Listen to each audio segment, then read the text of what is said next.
Cold war अभी हम लोग पढ़ रहे थे, फोर्थ फेज पढ़े थे। आज के क्लास में जो है एक नया जो फेज है और यहाँ पे आज कंप्लीट हो जाएगा कोल्ड वॉर, ठीक है। तो जो बेसिकली पढ़ेंगे हम लोग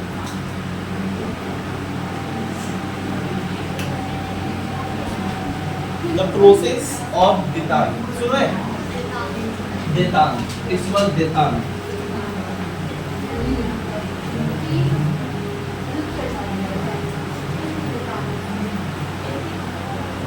देतान है, सुनो इसको देतान हम लोग कहा जाता है, the process of detente and detente in the cold war. ये जो देतान है ये है क्या? देतान बेसिकली क्या है? 1962 में जब क्यूबन मिसाइल क्राइसिस हुआ था, ऑलरेडी तुम लोग पढ़ लियो किस तरीके से क्यूबन मिसाइल क्राइसिस हुआ था, जहाँ पे दोनों देश जो है, दोनों सुपर पावर एक दूसरे के समक्ष आए फर्स्ट है। और दुनिया में जो है पूरे वर्ल्ड में न्यूक्लियर वॉर होते होते क्या हुआ रहेगा। तो जो बेसिकली 1962 के बाद का पीरियड जो चला, राइट, उसके बाद पूरा दुनिया फर्स्ट टाइम ये रियलाइज किया और दोनों सुपर पावर ये रियलाइज किए कि कितना आसानी से जो है वर्ल्ड जो है वो न्यूक्लियर वॉर का शिकार हो सकता है।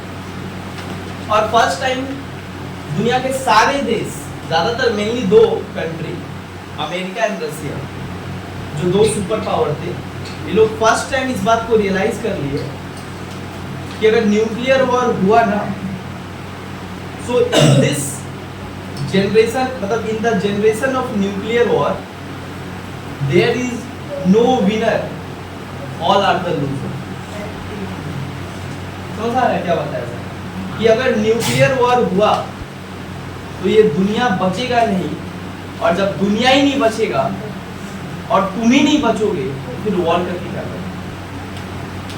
मतलब साफ साफ अगर बताया जाए तो 1962 एक ऐसा क्यूबन मिसाइल क्राइसिस था जो वर्ल्ड को और पूरे दुनिया को एक न्यूक्लियर वॉर और एक न्यूक्लियर वॉर की तरफ ढकेल दिया।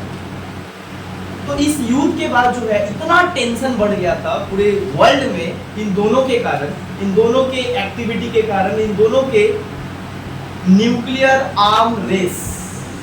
दोनों देश जो है अपना देश का सारा इकोनॉमी किस पे लगा रहे थे?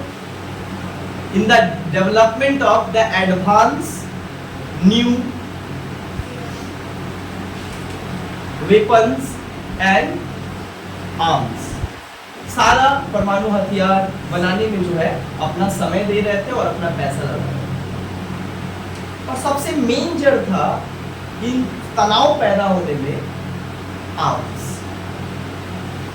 Arms and weapon is the main reason behind the tension between the two super power and the whole world.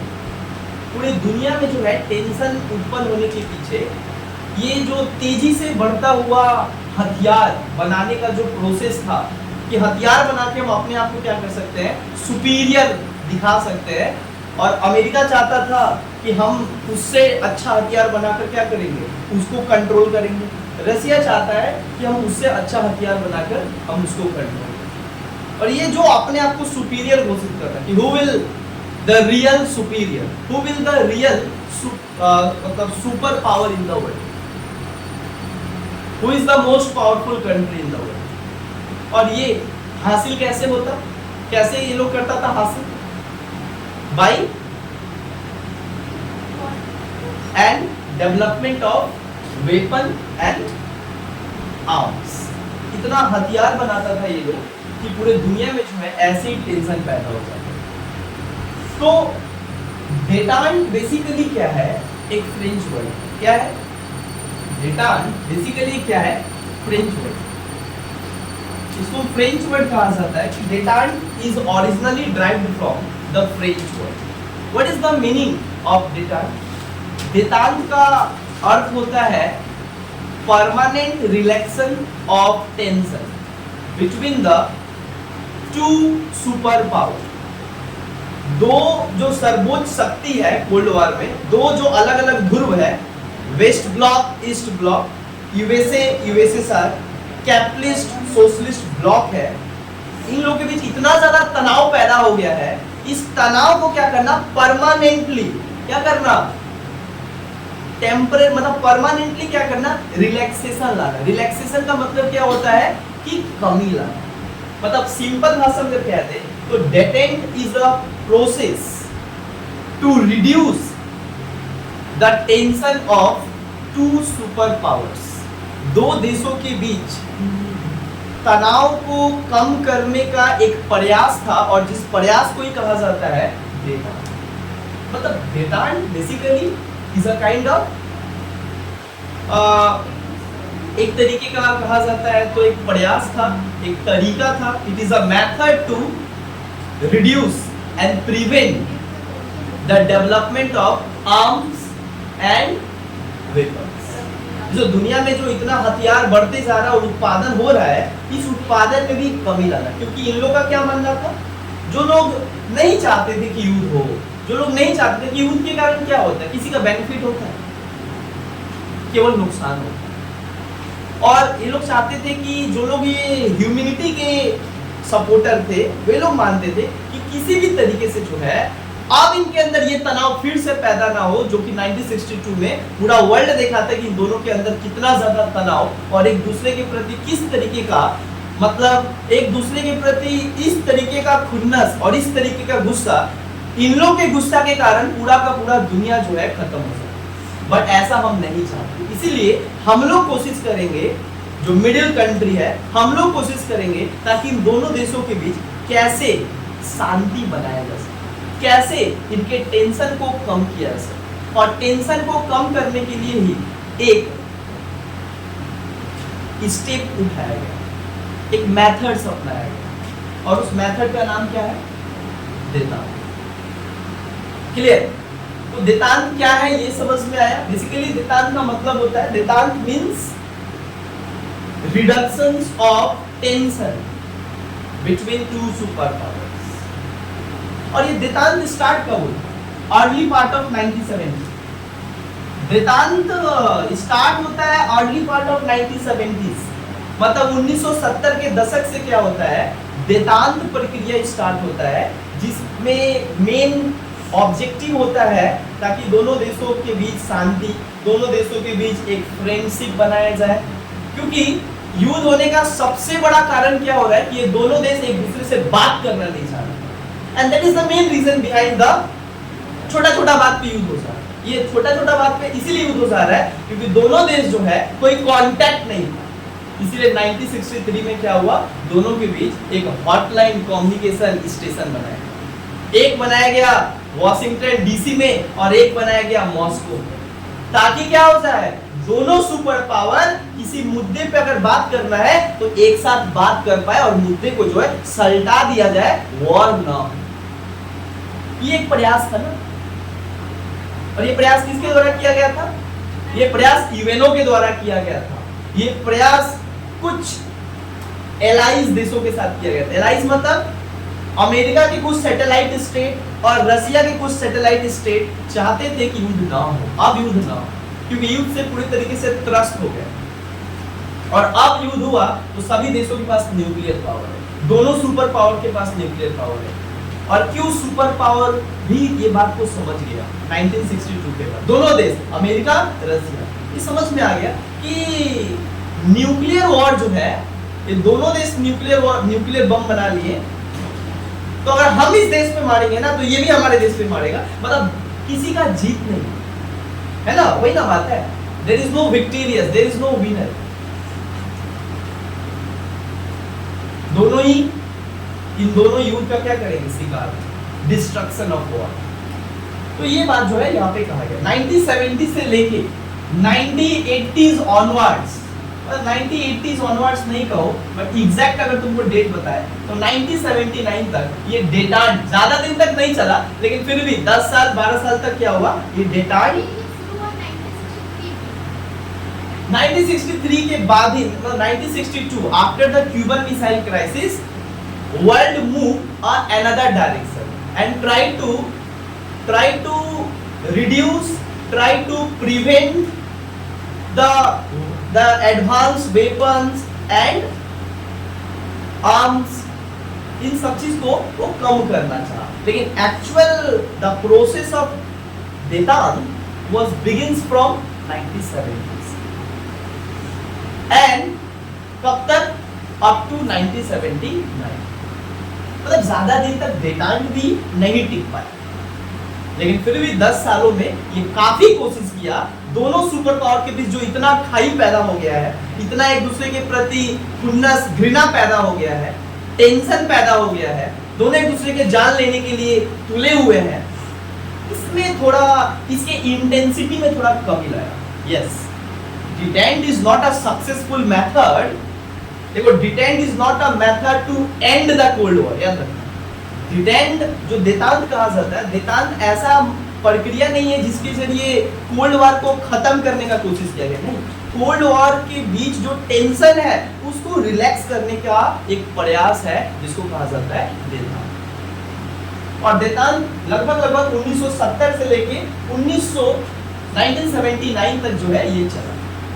अब इसके बीच देखते हैं कि देतांत में क्या हुआ, ऐसे ये कौन सा मैटर था, किस तरीके से ये दोनों सुपर पावर्स के बीच जो टेंशन इतना उत्पन्न हो चुका था, इसको कम कैसे किया।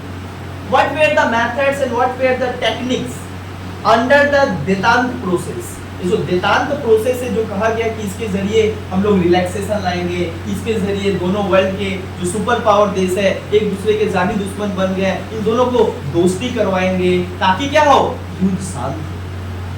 दूसरा, ये लोग चाहते थे, देतांत का एक और मकसद क्या था कि सबसे बड़ा टेंशन पैदा करने वाला दो सुपर पावर के बीच अगर कोई चीज है तो development, the rapid growth of arm and weapon. ये जो इतना तेजी से हथियार का क्या हो रहा है, ये लोग निर्माण कर रहे हैं, इस प्रोडक्शन में क्या करना पड़ेगा, रोक लगाना पड़ेगा। लेकिन अगर नहीं रोक लगाते हैं तो दुनिया को खत्म होने से कोई नहीं बचा सकता। ये भी जानता था कौन, दोनों सुपर पावर्स और सारे वर्ल्ड और यूएनओ खासकर। यूएनओ का बहुत बड़ा रोल है ये देतांत प्रोसेस को स्टार्ट करना। अंडरस्टैंड? अब यूएनओ भी तो सबसे पहले उसको लग गया कि भाई मेरे बस का बात नहीं, बट फिर भी ये चाहता था कि दुनिया को, सेकेंड वर्ल्ड वॉर तो हो गया है, यूएनओ को बनाया ही गया था ताकि थर्ड वर्ल्ड ना हो, इसीलिए थर्ड वर्ल्ड वॉर ना हो, इसीलिए वो अपने से भरसक प्रयास करता था ताकि इन दोनों देश के बीच का जो स्थिति है अगर ऐसा ही रहा तो थर्ड वर्ल्ड वॉर निश्चित है। लेकिन मेरा हमको बनाया गया है, हम पैदा ही लिए हैं ताकि थर्ड वर्ल्ड ना हो। अंडरस्टैंड? सो अब क्या हुआ, देखो तुम लोगों को जैसे कि पता है सबसे इंपॉर्टेंट इवेंट क्या हुआ जो टेंशन को राइज किया दोनों सुपर पावर्स के बीच। ठीक है, बर्लिन वॉर चला, ठीक है, कोरियन वॉर चला, ठीक है, लेकिन सबसे खतरनाक फिर स्वेज कैनल क्राइसिस हुआ, वो भी ठीक है, मोटा मोटी ठीक ठाक था, उतना भी ज्यादा टेंशन और इस बात का मतलब डायरेक्ट कॉन्फ्लिक्ट नहीं हुआ। लेकिन ये जो 1962 का जो क्यूबन मिसाइल क्राइसिस है, ये मतलब एक बहुत खतरनाक न्यूक्लियर क्राइसिस था, एक न्यूक्लियर वॉर में तब्दील हो जाता था। तो बच गया बट न्यूक्लियर वॉर में तब्दील हो जाता क्योंकि दोनों देश न्यूक्लियर बम लेकर आए थे एक दूसरे को मारने। वो यूएनओ के प्रयास और इंटरनेशनल प्रेशर से क्या हुआ, वो नहीं होते होते बच गए। बट 1962 में जब ये क्यूबन मिसाइल क्राइसिस हुआ तो उसके बाद क्या हो गया, देतांत प्रोसेस यहाँ से धीरे धीरे आने लगा, लेकिन एक्चुअल कब आया, 1970s। बट यहाँ से स्टार्ट हो गया। क्या हुआ, सबसे पहले यहाँ पे हुआ 1963 में क्या हुआ, हॉटलाइन कम्युनिकेशन स्टेशन बनाया गया। हॉटलाइन कम्युनिकेशन स्टेशन मतलब क्या होता है, अमेरिका के राजधानी वॉशिंगटन डीसी में एक क्या किया गया, सोवियत मतलब एक टेलीफोन स्टेशन बनाया गया ताकि अमेरिका का राष्ट्रपति जरूरत पड़े तो किसी मुद्दे पे डायरेक्ट, रसिया में भी क्या बनाया गया, रसिया के राजधानी मॉस्को में एक स्टेशन बनाया गया, मतलब टेलीफोन स्टेशन बनाया गया। इसी को कहा जाता है हॉटलाइन कम्युनिकेशन। मतलब पहला बार ऐसा क्या किया गया, स्टेप लिया गया ताकि दोनों देश में आपस में बातचीत होना बहुत जरूरी। मतलब क्या हुआ, एक प्रयास किया ना, देखो hotline communication 1963।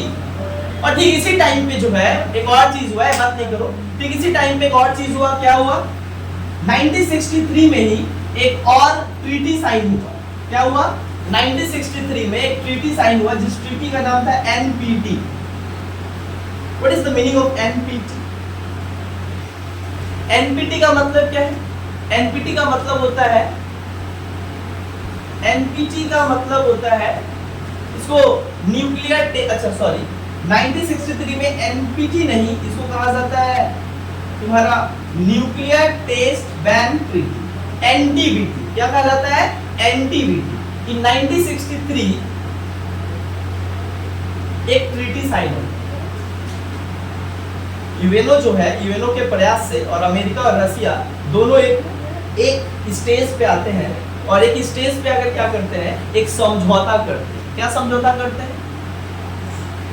एनटीबीटी, nuclear test ban treaty. इसका मतलब क्या था? What is the meaning of NTBT? ये बनाया क्यों गया था?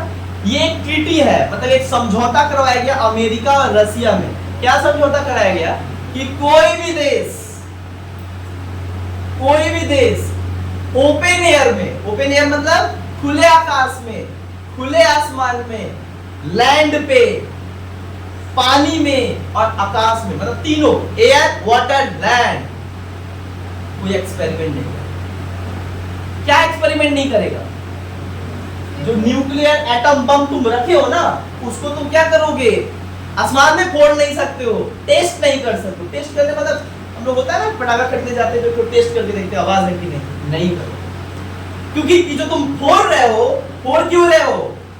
देखोगे चाइना कभी-कभी क्या करता है, समुद्र में अपना क्या करता है, कोई मिसाइल लॉन्च करता है और कोई बम बारूद चलाता है।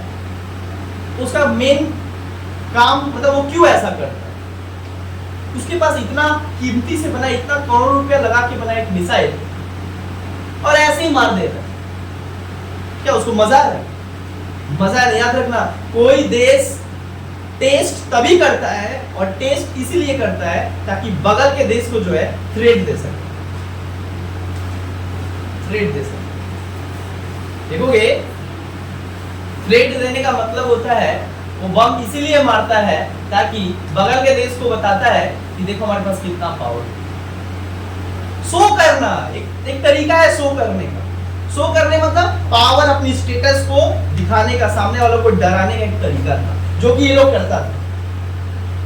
तो सबसे पहला प्रयास क्या किया गया? बोला गया ये जब तक होगा तब तक टेंशन बढ़ेगा। तो इसको अगर टेंशन को परमानेंटली क्या करना है, एक लेवल पे लाना है, पीस मतलब पीस और फ्रेंडशिप लाना है, दुनिया में रिलैक्सेशन और मतलब एक ऐसा स्पेस बनाना है जहां पे पीस हो, शांति हो, तनाव ना हो। तो क्या करना होगा? इसको फॉलो करना होगा। और सभी देश को बोला गया no one can test on air, water, land. This is the first time. Understand? तो देखो इसमें सारा एग्रीमेंट ही होता है, ट्रीटी होता है, जिसके जरिए दोनों देशों को क्या किया जाता है? बैलेंस करने की कोशिश किया जाता है। दोनों देशों के पावर को बैलेंस करने की कोशिश किया जाता है। दोनों देशों के बीच मध्यस्थता लाने की कोशिश किया जाता है। ऐसे भी समझ सकते हो, ये अमेरिका है और ये रसिया है। यहाँ पे एक डेटेंट प्रोसेस है जो इन दोनों देश को, जो इतना गहराई है, इसको क्या कर रहा है? क्लोज ला रहा है। क्लोज लाने का मतलब होता है इनमें दोस्ती रखने का बात किया। अंडरस्टैंड? और इन दोनों में समझौता हुआ 1963।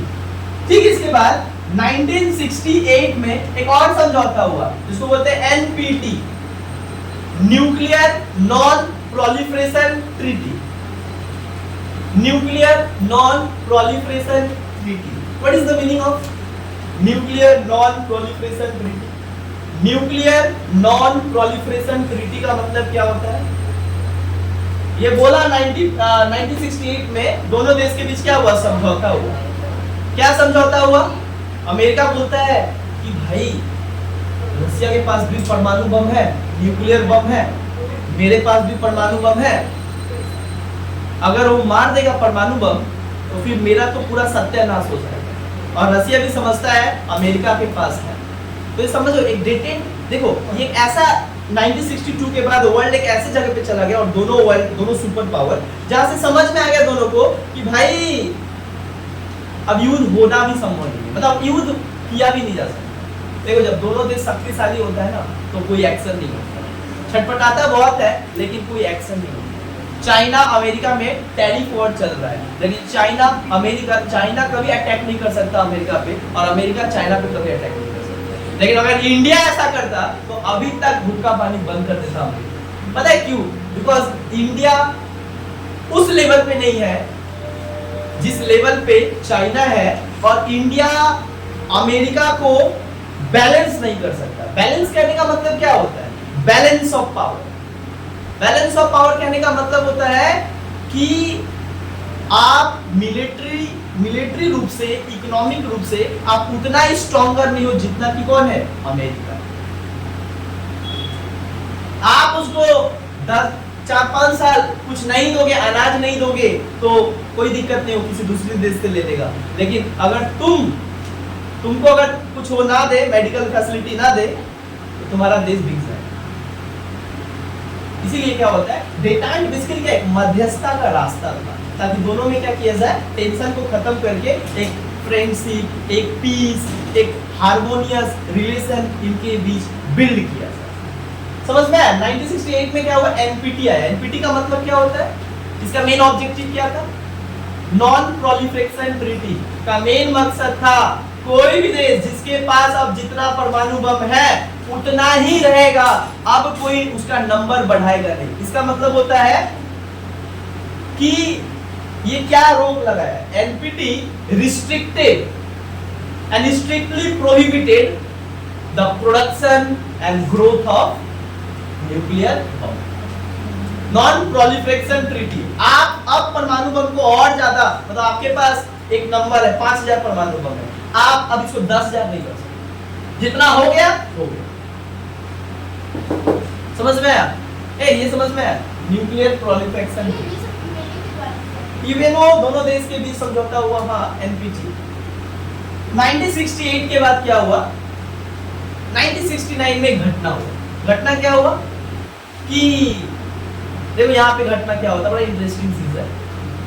1950 के टाइम पे जब कोरियन वॉर हो रहा था तो तुमको बताए थे, China was supported Russia in the Korean war. Yes, और चाइना सपोर्ट किया रसिया को, तभी रसिया और हमला होके नॉर्थ कोरिया साउथ कोरिया के ऊपर अटैक किया। क्योंकि सपोर्ट कौन दे रहा था? चाइना। जब चाइना मिल गया रसिया से तो दो कम्युनिस्ट कंट्री हो गए और उधर बस केवल कैपिटलिस्ट एक ही अमेरिका। अमेरिका का वहां थोड़ा पोजीशन लूज हो गया। लेकिन जो आपस में गहरी दोस्ती हुआ था 1950 में रसिया और चाइना के बीच, 1969 में क्या होता है, रसिया और चाइना का भी रिलेशन क्या होता है? खराब हो जाता, बिगड़ जाता है। क्यों? Because of the border crisis, frontier crisis. अब तुमको यहाँ पे बोल रहे हैं 1969 में क्या होता है, यूएसएसआर वर्सेस चाइना के बीच क्या होता है? एक बॉर्डर क्लैश होता है। क्या होता है? बॉर्डर क्लैश होता है। अभी जो बॉर्डर क्लैश होता है ये कहां पे होता है? मंचूरिया के बगल में। मंचूरिया से किसका बॉर्डर सटता है? रसिया का। वहां पे एक नदी है मंचूरिया के पास, जिस नदी का नाम है उसरी रिवर। क्या नाम है? उसरी रिवर। क्या नाम है? उसरी रिवर। अभी जो उसरी रिवर है वहां पे एक जगह है, एक छोटा सा क्या है? टेरिटरी है। उस टेरिटरी का, अच्छा वो टेरिटरी किससे सटता है? रसिया से। उस टेरिटरी का नाम क्या है? Sinkiang province. क्या नाम है? Sinkiang province. SINKAING, Sinkiang province. So the whole issue, सुनो है, जो पूरा का पूरा इशू है वो सिंकियांग प्रोविंस एक टेरिटरी है जो कि चाइना और रसिया के बॉर्डर से सटा हुआ है, और वहां पे नदी है उसरी रिवर। यहीं पे क्या होता है? एक बॉर्डर क्लैश होता है। अमेरिका, रसिया कहता है कि ये मेरा एरिया है, चाइना कहता है कि नो ये मेरा टेरिटरी है। इसी के बीच क्या होता है? दोनों देश, Russia attack on China, Russia attack on China. सोचो, दोस्त था, लेकिन बॉर्डर का बात आया, जहां पे जमीन का बात आया, जहां पे वहां पे क्या किया? रसिया जो है चाइना के ऊपर अटैक किया। दोस्त बाद में देखा जाएगा, पहला मेरा सोवरेनिटी, पहला मेरा टेरिटरी। और भारत जैसा देश जो अक्साई चीन चाइना ले लिया है, आज उसके ऊपर बात करेंगे। और यहाँ तो मात्र 10 किलोमीटर का एरिया है, वहां हमारा 100 किलोमीटर का एरिया वो लेके रखा। समझ आ रहा है? सोचो, इतना छोटा छोटा टेरिटरी भी इंटरनेशनल पॉलिटिक्स में बहुत बड़ा बात है। आज तुमको, आज घर कोई बनाता है ना, 1 फुट नहीं छोड़ता, आज जितना लड़ाई हो रहा है वो किस चीज का हो रहा है? जमीन का ही हो रहा है। तो सोचो देश का भी तो अपना एक है बॉर्डर, हम तुमको क्यों देंगे? खाली जमीन वो नहीं है, वो मेरा सोवर नहीं, पढ़ाई तेरा संपूर्ण होता है, वो मेरा एक्सटर्नल बाउंड्री है। जाइए 1969 में क्या हुआ? रसिया चाइना के साथ क्या हुआ? बॉर्डर क्लैश हुआ, जिससे चाइना और रसिया का रिलेशन क्या हुआ? खराब हो गया। चाइना और रसिया का रिलेशन खराब हो गया। इसका फायदा कौन उठाया? इसका फायदा उठाया अमेरिका। इसका फायदा कौन उठाया? अमेरिका। अमेरिका को समझ में आ गया था कि रसिया और चाइना के बीच क्या है? रिलेशन अच्छा नहीं है। क्यों? पहले अच्छा था, अभी क्यों नहीं है? क्योंकि वो जो एरिया के लेकर जो विवाद हुआ था, समझ आ रहा है? ये जो यहाँ पे विवाद हुआ था, इसको लेकर इन दोनों का संबंध खराब हो गया। 1971 में क्या होता है? अमेरिका का जो राष्ट्रपति है वो कहां पे आता है? चाइना। अमेरिका का राष्ट्रपति जो है चंदननगर जाना है, जाओ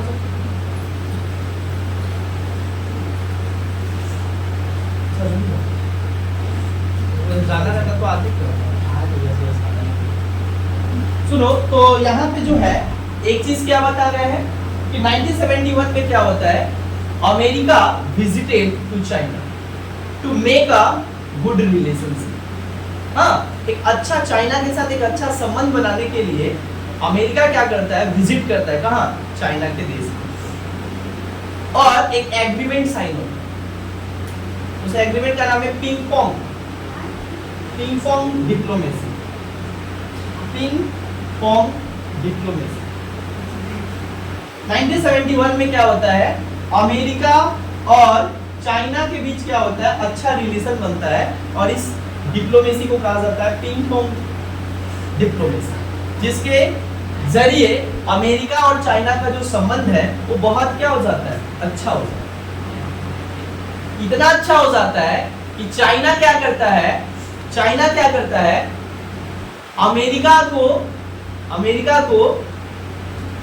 अमेरिका के टेनिस जो प्लेयर है, वहां का टेनिस टीम है, उसको चाइना विजिट करने के लिए बोलता है कि आओ यहाँ पर क्या करो? चाइना के साथ खेलो। पिंग पोंग डिप्लोमेसी के तहत, मतलब यहाँ पे देखा गया 1971 में जो एक दूसरे के राइवलरी थे, China and America was the enemy of each other. But in 1971, America showing curiosity, and America जो है काफी ज्यादा इंटरेस्ट रखता है चाइना के साथ संबंध बनाने। ये क्या है? तो देखा जा रहा है कि अब जो है वॉर बंद हो गया, लेकिन समझौता बहुत तेजी से स्टार्ट हो गया, क्योंकि अमेरिका को पता था कि वॉर करके जो है अब हम लोग जो है जीत नहीं सकते, हमको क्या करना पड़ेगा? समझौता करना पड़ेगा। तो यहाँ पे समझौता का दौर स्टार्ट होता है, और ये भी क्या है? देतांत का ही क्या है? एक पार्ट है, जहाँ पे ट्रीटी, एग्रीमेंट, ये सारा कुछ होता है। अच्छा, 1971 के बाद सुनो, 1971 के बाद क्या होता है? 1972 में क्या होता है? एक और एग्रीमेंट होता है, सॉल्ट 1। सुनिए ये नाम, सॉल्ट 1। 1972 में डायरेक्ट अमेरिका और रसिया के बीच क्या होता है? एक एग्रीमेंट होता है। उस एग्रीमेंट का पूरा नाम क्या है? सॉल्ट 1। सॉल्ट का फुल फॉर्म, एस मतलब स्ट्रेटेजिक, आर्म, ए मतलब आर्म, एल मतलब लिमिटेशन, और टी मतलब treaty. Strategic Arm Limitation Treaty. What is the main objective of SALT 1, which is signed between the America and Russia? America और रसिया के बीच जो ये समझौता हुआ, ये क्या था? ये SALT 1 क्या है? SALT 1 बेसिकली इन दोनों के बीच एग्रीमेंट था, जहां पे क्या बात किया गया था कि दोनों देश क्या करेगा? आर्म पे क्या करेगा? लिमिट लगाएगा। मतलब होता है there is no limitless development and growth of arm and weapons. It should be minimized. मतलब इसको क्या करना पड़ेगा, ये जो जितना मन उतना हम प्रोडक्शन करेंगे, ऐसा बात नहीं है। हम क्या करेंगे, हथियार पे क्या करेंगे, नियंत्रण करने का मतलब क्या होता है, लिमिट लगाएंगे, रोक लगाएंगे। मतलब जो तेजी से इतना हम हथियार बना रहे हैं, अब ये नहीं होगा, क्या करेंगे, रोक लगाएंगे। क्योंकि दोनों देश फर्स्ट टाइम महसूस किया कि हम लोग अपना वेपन बनाने पे जितना पैसा खर्चा कर रहे देश का, जिससे देश का स्थिति बद से बदतर हो गई। लोग को रोटी नहीं है, लेकिन हम बंदूक बना रहे हैं और हम बम बना रहे हैं। तो दोनों देश का इकोनॉमिक क्राइसिस है। इकोनॉमिक क्राइसिस मतलब तो समझते हो, आर्थिक संकट आ गया देश के लोगों को खिलाने के लिए। जो बेसिक नीड्स होता है लोगों का, वो पूरा नहीं होने लगा, क्योंकि सारा देश का पैसा कहाँ जाता था, industrial arms and weapon production, जिससे जो खाने का सामान है उसका कमी होने लगा। और तभी क्या होता है, 1972 में अमेरिका और रसिया दोनों आमने सामने आते हैं और एक समझौता करते हैं। देख भाई, हम भी अब क्या करेंगे, हथियार नहीं बनाएंगे, तुम भी क्या करना, हथियार बंद करेंगे। अब जितना है उतना ही, समझ आया, समझ आया। यहाँ पे साल्ट का मतलब क्या हुआ, आर्म और वेपन को लिमिटाइज कर दिया, लिमिटेड कर दिया, इससे बाहर नहीं हो सकता, इससे ज्यादा नहीं हो सकता। ठीक 1972 के बाद क्या होता है, 1972 में एक तो एग्रीमेंट होता है, एक और एग्रीमेंट होता है। 1972 में देखा जाता है कि दोनों देश अपने देश को सुरक्षित रखने के लिए, अमेरिका और रसिया दोनों देश अपने को सुरक्षित रखने के लिए एक एबीएम सिस्टम बनाते हैं, anti ballistic missile. What is the meaning of anti ballistic missile? Anti ballistic missile system launch करते हैं। दोनों देश क्या करते हैं, अपने देश को सुरक्षित रखने के लिए और दूसरे देश के आक्रमण से अपने देश को बचाने के लिए, मतलब एक्सटर्नल वॉर से, अपने एक्सटर्नल मिसाइल से अपने देश को बचाने के लिए वे लोग अपने देश में रडार सिस्टम बनाए, anti ballistic missile. What is the meaning of anti ballistic missile? America यहां से मिसाइल छोड़ा रसिया को, बट रसिया के पास ऐसा यहाँ पे डिफेंस रडार होना चाहिए जो इसको देख ले कि कहां पे आ रहा है और इसको हवा में ही मार के उड़ा, धरती पे गिरने से पहले। मतलब देखो, एंटी बैलिस्टिक मिसाइल और क्रूज मिसाइल में अंतर होता है। एंटी बैलिस्टिक मिसाइल का मतलब क्या होता है, सुनो ध्यान दो। एंटी बैलिस्टिक मिसाइल का मतलब होता है ऐसे ऊपर जा रहा है और जहां पे उसका एरिया है, जो उसका मतलब क्या बोलेंगे, जो ठिकाना है, उसको डायरेक्ट जाके हिट करता है। बट वो कैसे जाता है, नॉर्मली ऊपर से ऐसे जाता है, समझ में आ रहा है? इसको कहते हैं anti ballistic missile. But anti ballistic missile में क्या होता है, तुम्हारा वो आ रहा है, इस जगह को हिट करना है, वो इस जगह को हिट करेगा। लेकिन 1972 में दोनों देश अपने देश को सुरक्षित रखने के लिए क्या किए, वो लोग बोले दूसरा देश अगर हमारे देश पे मिसाइल मारेगा तो हम यहाँ पे एक ऐसा सिस्टम बनाएंगे जो इस मिसाइल को एंटी करे। एंटी मतलब क्या होता है, बोलते हैं ना हम लोग एंटीबायोटिक खाते हैं, क्या होता है एंटीबायोटिक? मतलब बोलते हैं ना, जहर को जहर से ही मारा जा सकता है। सेम चीज यहाँ पे हुआ, तुम मेरे को मिसाइल मार रहे हो मेरे देश को, लेकिन मेरा क्या है, इस मिसाइल से बचना। लेकिन एक एंटी बैलिस्टिक मिसाइल, मतलब बैलिस्टिक मिसाइल ऐसा होता है जो अगर ठीक ठाक सिस्टम नहीं है तुम्हारे पास तो जाके पूरा क्षतिग्रस्त करेगा। इसीलिए दोनों देश क्या बनाए, अपने टेरिटरी के पास, बॉर्डर के पास एक क्या बनाया, एक मिसाइल का सेंटर बनाया जो चारों बगल में रडार से उसको पहचाना जाता है, यहाँ से मिसाइल आ रहा है, फटाक से यहाँ से एक दूसरा एंटी मिसाइल जाता है, वो जाकर उसको मारता है, ऊपर ही खत्म हो जाता है। मतलब अपने देश, अपने लैंड पे आने से बचाना, इसे कहते हैं एंटी बैलिस्टिक मिसाइल। और क्रूज मिसाइल क्या होता है, क्रूज मिसाइल सबसे घातक मिसाइल था जो ये लोग बनाया। क्रूज मिसाइल ऐसे जाता था, मतलब सरफेस पे होके जाता था। ये सब क्या है, मतलब स्काई मिसाइल था, लेकिन ये क्या था, सरफेस मिसाइल। मतलब मानो ऐसे जाता था, जैसे प्लेन जाता है ऐसे जाता है मिसाइल, और ये बड़ा तेज और बहुत कम दूरी में ज्यादा दूर तक जो है ये जा सकता है। मतलब बहुत कम समय में ज्यादा दूरी के निशानों को क्या कर सकता है, हिट कर सकता है। आज बहुत सारे देश के पास, हमारे देश के पास भी एक क्रूज मिसाइल, समझ आ रहा है? लेकिन सबसे पहले उन लोग के पास एक क्लियर हुआ। 1972 में समझ में एंटी बैलिस्टिक मिसाइल सिस्टम दोनों देश बनाया, क्या करने के लिए, ये मारने के लिए नहीं बनाया गया था, याद रखना, एक दूसरे देश को मारने के लिए नहीं, हिफाजत करने के लिए अपने देश को दूसरे देश के मिसाइल से। इसको क्या कहा जाता है? अ पॉजिटिव स्टेप लिया गया, नेगेटिव नहीं। इसको कहा जाता है मतलब ये जो 1972 में एबीएम सिस्टम बनाया गया, ये बेसिकली क्या है? पॉजिटिव स्टेप था। इसको कहते हैं डिफेंसिव मेथड। क्या कहा जाता है? Defensive method. हम अपने देश को डिफेंस करने के लिए बना रहे हैं, ऑफेंस करने के लिए। ऑफेंस मतलब किसी के देश को मारने का इंटेंशन से, बट डिफेंसिव मतलब नहीं, हम अपने देश को सुरक्षित रखने के इंटेंशन। दोनों में अंतर होता है। डिफेंसिव तो कोई इंसान डिफेंसिव होता है, डिफेंसिव मतलब बस अपने आप को बचाना चाहता है, बट ऑफेंसिव मतलब जब उसको क्या करता है? वो नुकसान पहुंचाना चाहता है। क्लियर हुआ? यहाँ पे क्लियर हुआ? एबीएम समझ में आया? आगे चलते हैं। ठीक इसी टाइम पे क्या हुआ? 1970 स्ट्रेटेजिक आर्म लिमिटेशन ट्रीटी। सुनो, उसके बाद क्या हुआ? 1979 में क्या होता है? फिर होता है सॉल्ट 2। क्या होता है? सॉल्ट 2। और फिर सॉल्ट 2 किसके बीच होता है? अमेरिका और रसिया। बट इसमें क्या बात किया गया? इसमें बात किया गया, स्ट्रेटेजिक आर्म लिमिटेशन ट्रीटी में बोला गया कि देखो भैया, हम लोग तो क्या कर रहे हैं? खाली मिसाइल बना रहे हैं, इससे तो होगा नहीं। अब देश बोलने लगा वॉर ना करके क्या होता है? वॉर अपने अलग जगह पे, जब टेरिटरी का बात आएगा तो हम लोग वॉर करेंगे, लेकिन व्यवसाय बहुत इंपॉर्टेंट है। दोनों देश का स्थिति बहुत खराब हो रहा है और सब देश क्या हो रहा है?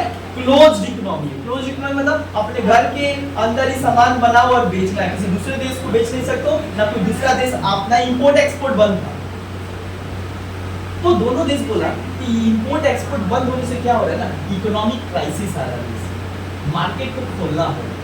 मतलब ऐसा ना हो कि खाली हम लोग क्या करें, व्यापार भी कर सकते। तो सॉल्ट 2 में बोला, अमेरिका बोला कि भाई एक दोस्ती का हाथ बढ़ाता है।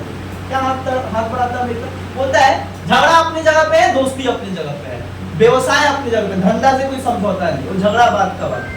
क्या बात किया? अमेरिका बोला कि हम तुमसे क्या कर देंगे? वीट कर देंगे। वीट मतलब गेहूं। अमेरिका क्या कहा? हम तुमसे गेहूं कर देंगे। मतलब यहाँ पे देखा जा रहा है कि पहले दोनों देश आपस में इतना आक्रामक कभी बात नहीं करते थे, लेकिन धीरे धीरे चीज तो क्या होने लगा? सहज होने लगा। चीज तो क्या होने लगा? टेंशन काफी ज्यादा क्या होने लगा? रिलैक्सेशन ऑफ टेंशन होने लगा, रिडक्शन होने लगा। व्यापार शुरू हो गया तो व्यापार ऑलरेडी क्या करता है? टेंशन को खत्म कर देता है। क्यों नहीं दुनिया में युद्ध होता है? क्योंकि जानता है युद्ध होगा तो व्यापार नहीं होगा, और व्यापार नहीं होगा तो दोनों का देश को नुकसान उठाना पड़ेगा। युद्ध से ज्यादा नुकसान व्यापार मतलब इकोनॉमिक क्राइसिस होता है। जाइए 1979 में ये हो रहा था, तब तक ही क्या हो रहा है? पचा नहीं। बड़ा कुछ दिन तक, 10 साल तक जो है, मतलब 15 साल तक बड़ा शांति। 1962 से लेके 1979 अप टू बड़ा अच्छा रिलेशन था, एक हारमोनियस, बहुत सारा ट्रीटी हो रहा था, एग्रीमेंट हो रहा था। लेकिन अचानक देखा जाता है कि 1979 में रसिया अटैक ऑन अफगानिस्तान। अफगानिस्तान का है पाकिस्तान के बगल में, उसके ऊपर क्या करता है? अटैक। 1 लाख सैनिक को लेकर रसिया क्या करता है? अटैक और अफगानिस्तान। यस, रीजन था क्योंकि अफगानिस्तान को रसिया क्या करना चाहता था? कैप्चर करना चाहता था, क्योंकि पाकिस्तान जो था उस समय वो कैपिटलिस्ट को फॉलो करता था, मतलब अमेरिका के ग्रुप में। तो देखा जा रहा था कि धीरे धीरे वो कैपिटलिस्ट उसको भी बना रहा था। देखो डिटेन ठीक है, अपने जगह पे ठीक है, थोड़ा रिलैक्सेशन लाया, लेकिन खत्म नहीं किया कोई और इसका एक प्रूफ है 1979, जहां पे डेटा मतलब देतान भी फेल हो गया था, फेलियर ऑफ देतान। मतलब देतान चाहता था कि अब युद्ध ना हो इन लोगों में, बट फिर भी क्या हुआ? रसिया अटैक ऑन अफगानिस्तान ऑन 1979। 1989 में क्या होता है? रसिया अटैक करता है अफगानिस्तान पे, और अफगानिस्तान पे अटैक करने के बाद जो है फिर से माहौल उस तरीके का बन जाता है। 1979 में रसिया अटैक ऑन अफगानिस्तान। लेकिन यही अटैक करने के बाद रसिया का स्थिति बहुत बुरा तरीके से खराब हो गया। देखो 1980 आते 1979 है ना, अब आ रहा है 1980 से लेके 1991 का पीरियड, और इस पीरियड को कहा जाता है the decline age of cold war. Now cold war is going to and.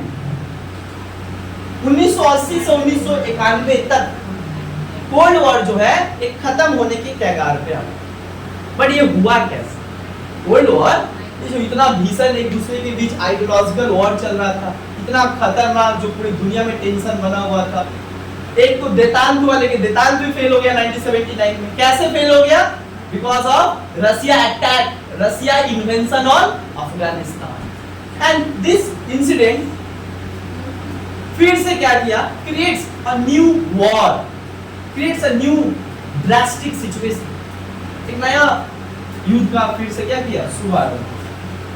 तो 1980 से 91 में ऐसा क्या हुआ कि रसिया को जो है सरेंडर करना चाहिए? क्या ऐसा हुआ कि रसिया बोलता है अब मेरा हिम्मत नहीं है इस वॉर को और ज्यादा लंबा खींचकर ले जाने। देखो, जब इंसान पूरी तरीके से टूट जाता है तब वो बोलता है छोड़ दो, अब नहीं हो रहा। तो जब अब नहीं हो रहा है, रसिया का भी ठीक यही हालत हो गया था। जब रसिया बहुत बुरे तरीके से घिर गया था, then the president of Russia felt that better होगा युद्ध को खत्म, मतलब it is better for the Russia and Russian people and Russian bloc। ऐसा हुआ, देखो बता रहे सब हुआ। 1980 से 1989 में अमेरिका का राष्ट्रपति थे जिसका नाम था रोनाल्ड रेगन। क्या नाम था? Ronald Reagan. ये क्या किए? एक नया वॉर स्टार्ट कर दिया, स्काई वॉर। क्या स्टार्ट किए? Sky war. अब बोले ठीक है, इतना तो वॉर किए, अब हम लोग क्या करेंगे? आसमान को जीतेंगे। आसमान को जीतने के लिए क्या चाहिए? हमें नया नया टेक्नोलॉजिकल सैटेलाइट बनाना पड़ेगा। और ये सैटेलाइट बनाने पे अमेरिका क्या किया? ध्यान दिया। हाँ, अमेरिका का पैसा ज्यादा था ना, तो अमेरिका क्या किया? सैटेलाइट, इसको कहा जाता है स्काई वॉर, या इसी को कहा जाता है star war. What is the meaning of star war? Star war a kind of sky war, मतलब the war is not on land, the war is on the तुम्हारा जिसको हम लोग कहा जाता है अंतरिक्ष या ऑन द स्काई, आसमान में अभी हो। और इस वॉर को कहा जाता है स्काई वॉर। कौन शुरू किया? अमेरिका। रसिया सोचता था हम भी इसको शुरू करेंगे, बट रसिया, दैट मींस उसमें रसिया नहीं था, USSR lost his intensity of war. युद्ध करने का जो क्षमता है रसिया के पास, अब वो क्या हुआ था? खत्म होने लगा और धीरे धीरे कम होने लगा। But what's the reason? जो देश इतना शक्तिशाली था रसिया, जो अमेरिका को मतलब इतना दिनों तक जो है उसको मतलब बैलेंस करता रहा, उन्हें अचानक हार मान गया ऐसे।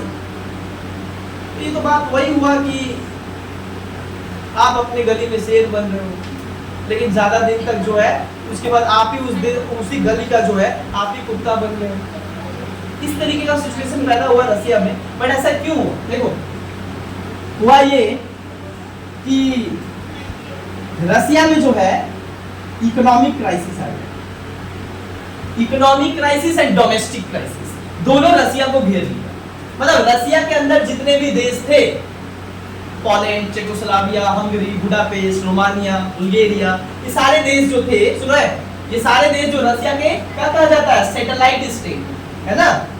सैटेलाइट स्टेट, या इसको कहा जाता है सोवियत ब्लॉक या ईस्टर्न ब्लॉक कंट्री, है ना? ये जो कंट्री थे, ये लोग बोलने लगे कि वी वांट फ्रीडम। ये लोग कहने लगे अब हम रसिया के ग्रुप में, अब हम सोवियत यूनियन के ग्रुप में नहीं रहना चाहते। अब ये बोलने लगे हम फ्री इलेक्शन चाहते हैं। अब यहाँ के लोग कहने लगे कि हमारे पास खाने के लिए पैसा नहीं है, खाने के लिए हमारे पास खाना नहीं है, अब हम भूखे पेट नहीं सो सकते हैं, और तुम सारा पैसा जो है हम हथियार पे नहीं लगा सकते। इंसान रहेगा तब देश रहेगा। वैसा देश का कोई फायदा नहीं है जहाँ पे इंसान सही है। बहुत 45 साल तक 40 साल तक युद्ध करना आम बात नहीं है। युद्ध करना मतलब क्या? फ्यूल लगता है। फ्यूल का पैसा दे पाओगे? कौन देगा? आप पैसा आ कहाँ से रहा है? तुम्हारे ही देश का प्रोडक्शन से। सारा प्रोडक्शन सिस्टम कहाँ पे शिफ्ट हो गया, agricultural market shifted to the arm and weapon market. हर जगह हथियार हथियार बना, सारा पैसा यहाँ का वहाँ है, एग्रीकल्चरल सेक्टर बर्बाद हो गया। जबकि रसिया क्या था, एग्रीकल्चरल देश था, उसका 68% जो एरिया है वो एग्रीकल्चर के लिए जाना चाहिए। India and Russia both are the agriculture country, but वो प्रोड्यूस क्या कर रहा था, आर्म्स और वेपन, जो कि उसके नेचर के खिलाफ था। अंडरस्टैंड? तो देखा गया सारा देश बोलने लगे हमको क्या चाहिए, रिलैक्सेशन, हमको चाहिए आजादी, हम अब नहीं रहेंगे तुम्हारे ब्लॉक में, तुम्हारे साथ हम नहीं रहेंगे, अब मेरे को क्या करो, जुदा होने का टाइम आ गया है, हमको क्या करो, यहाँ से छोड़ो। होता ये है, ये सारा चीज चलता रहता है। 1985 में क्या होता है, रसिया का एक प्रेसिडेंट आता है, इसका नाम है मिखाइल गोर्बाचेव। इनका नाम है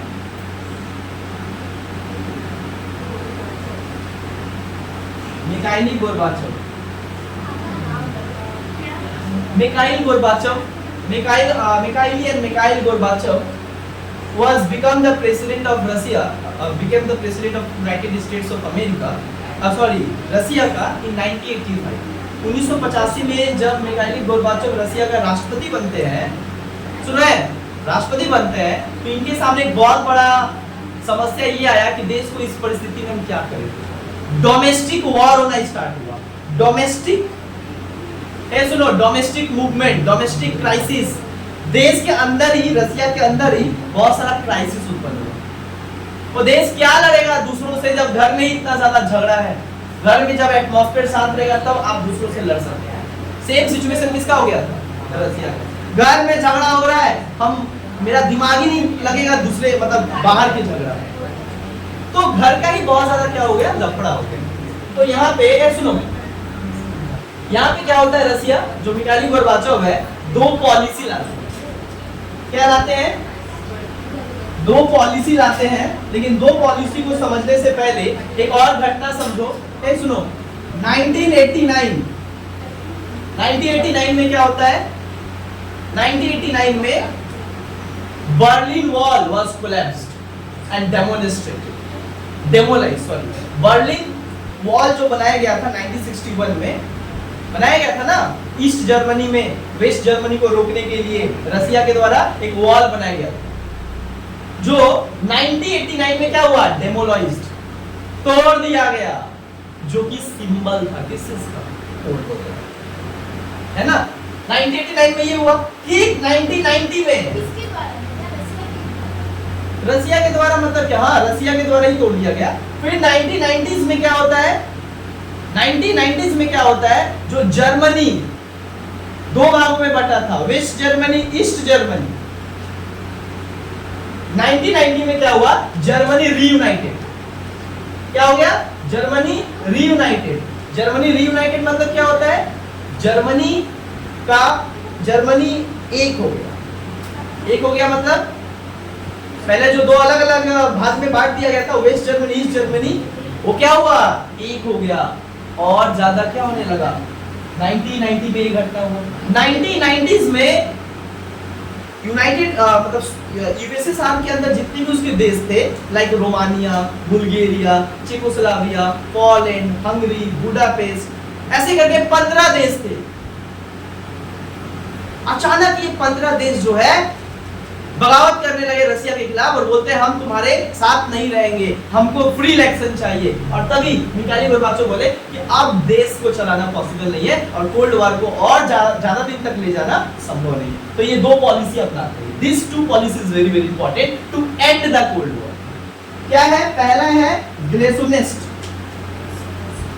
जिसको ग्लेसनोस्ट कहा जाता है, और दूसरा है पेरेस्ट्रोइका।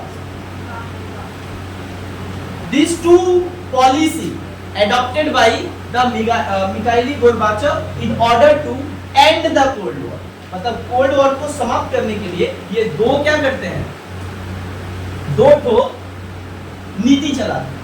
आप समझा दे रहे हैं। ग्लेसनोस्ट का मतलब क्या होता है, ग्लेसनोस्ट का मतलब होता है, ग्लेसनोस्ट का मतलब होता है ओपननेस। क्या होता है, ओपननेस। ओपननेस का मतलब क्या होता है, ग्लेसनेस का मतलब होता है ओपननेस, ओपननेस का मतलब होता है open the Russian block. Openness, glasnost का मतलब होता है मतलब according to the policy of glasnost, the president of Russia, Mikhail Gorbachev, provided the right, freedom and liberty to their citizens. First time मतलब 1917 में कम्युनिस्ट रसिया में आया और लास्ट 1990 के समय में जो है रसिया के लोगों को पहला बार आजादी मिला और पहला बार वो कुछ बोल सकते थे अपनी सरकार के खिलाफ। पहला बार वो जो right to speech and also right to expression, expression मतलब अपने बातों को जताने का अधिकार मिला, अपने बातों को कहने का अधिकार मिला। फर्स्ट टाइम रसिया में, अब तक जितना दिन तक रसिया था, जो मास मीडिया था, मास मीडिया मतलब जो मीडिया था वो सरकार के मुट्ठी में था, मतलब कंट्रोल में था। Media was under the control of government, but first time party bureaucracy, but first time media को क्या किया गया, फ्रीडम दिया गया कि आप हर बात को कह सकते। मतलब फर्स्ट टाइम यहाँ के लोग को क्या मिला, आजादी। आजादी मतलब व्यक्तिगत आजादी, इंडिविजुअल फ्रीडम, इंडिविजुअल राइट, किसी को कहा जाता है ग्रेसनेस। और ये जो आजादी मिला, लोगों को क्या किया, अपना बात रखने का मौका दिया। और जब ये अपना बात रखने का मौका दिया तो लोग कहते हैं we want free election, we want free election, और हम लोग चाहते हैं अच्छे से जीना। समझ आ रहा है? तो ये ग्लेसोनिस्ट पॉलिसी है। और पेरेस्ट्रोइका क्या है? Perestroika means open the economy, open the, याद रखना ये इकोनॉमिक पॉलिसी है। पेरेस्ट्रोइका क्या है? इकोनॉमिक पॉलिसी है। और ग्लेसोनिस्ट क्या है? पॉलिटिकल पॉलिसी है। पॉलिटिकल मतलब राइट्स देना, फ्रीडम देना। और पेरेस्ट्रोइका क्या था? इकोनॉमिक पॉलिसी था, जिसके जरिए कहा गया कि अब रसिया का बाजार पूरे दुनिया के लोगों के लिए खोल दिया जा रहा है, क्योंकि उस समय तक तो रसिया के अंदर ही व्यापार करता था, उससे बाहर नहीं कर सकते हो। किसी विदेशी व्यापारी तुम्हारे देश में नहीं आ सकता है, तुम ना विदेश में जा सकते हो अपना प्रोडक्ट को बेचने के लिए। बट पहला बार जब इकोनॉमिक क्राइसिस आया देश में, तो कहा गया कैसे इससे हम कैसे निपटे? तो बोला गया आप अपने इकोनॉमी को क्या करो, ओपन फॉर ऑल। तब क्या होगा? जब आप अपने घर का दरवाजा खोल दोगे तो सारे लोग आएंगे, बाहर के जितने भी बड़े बड़े मल्टीनेशनल कंपनी है, जितने भी बड़े बड़े फॉरेन इन्वेस्टर है, they were visiting to your country. और वो क्या करेंगे? व्यवसाय करेंगे, जिससे तुम्हारा इकोनॉमी क्या होगा, बिल्डअप होगा, स्ट्रॉन्ग होगा। और ये दो चलाने के बाद क्या हुआ है? फाइनली 25 दिसंबर, याद रखना डेट, 25 दिसंबर 1991 रसिया मतलब United States of America, USA are disintegrated into 15 republic. 15 अलग अलग देशों में, एक जो रसिया मतलब रसिया का ब्लॉक था, जो एक सारे देशों को लेकर एक देश था, एक ब्लॉक था, ये कितना देश में बढ़ गया? 15 अलग अलग ये देश बन गए, जिससे रसिया का शक्ति क्या होगा? 25 दिसंबर 1991। And this time Russia has disintegrated, Russia बट गया, डिवाइडेड इनटू 15 स्टेट, जिससे रसिया का क्षमता, शक्ति, सब कुछ इसके साथ क्या हुआ? खत्म हो गया। And finally in 1991 the Russia was out from the cold war and now the cold war was came to end. और जैसे ही रसिया युद्ध को कम कर दिया, खत्म कर दिया, तो अब क्या हुआ? पूरा वर्ल्ड इसके आगे झुक गया, United States of America, because after the 1991 there is only super power of the world and that is only one is America. But this international system is called unipolar. अब क्या कहा गया? पहले कोल्ड वॉर जब तक चला 1945 से लेकर 1991, तो दो ठो प्लेयर थे ना। बट 1991 के बाद क्या होता है? रसिया आउट, केवल एक बच गया, इसीलिए कहा जाता है द वर्ल्ड इज यूनिपोलर। जो अमेरिका कहता था वही पूरी दुनिया को सुनना पड़ता था। क्यों? क्योंकि अमेरिका का जीत हुआ कोल्ड वॉर में। और वही अमेरिका का जब जीत हुआ तो यूनिपोलर और खतरनाक हो गया। यूनिपोलर देखते हैं, इसको हम पढ़ाएंगे। यूनिपोलर ये ज्यादा बड़ा नहीं है। यूनिपोलर कुछ दिन के बाद कन्वर्ट इनटू मल्टीपोलरिटी। जब आज का दुनिया में कोई पूछे इंटरनेशनल सिस्टम कैसा है आज का, तो मल्टीपोलरिटी। यूनिपोलरिटी 1991 के बाद से लेकर लगभग 2002 तक चला, लेकिन 2002 से लेकर अभी तक जो ये मतलब सिस्टम चल रहा है वो कौन सा सिस्टम है?